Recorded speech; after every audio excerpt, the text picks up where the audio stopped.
Kaya yun mga choy, naabutan tayo ng malakas na snow. Pagpunta ko sa work kanina, walang snow. Pero pag uwi ko, ito, bagsak ang lakas, sobrang lakas. Ganito lang yung buhay namin mga choy, sa commuter mga choy. Kaya kayo mga choy, kung gusto nyo masarap sa mata yung snow, masarap siya sa mga video, mga pictures.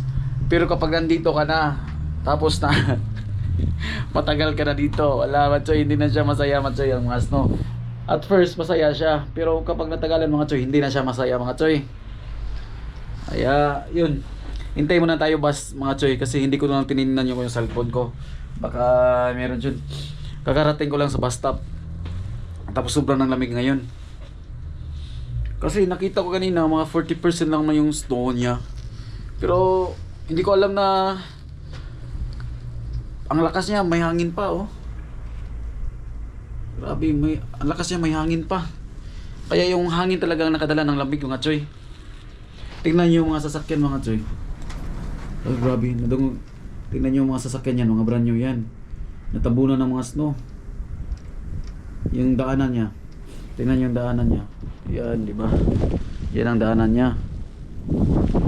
Di ba? Wala kayong dumadaan ng mga sasakyan kasi yung daanan niya sobrang ng kapal ng snow.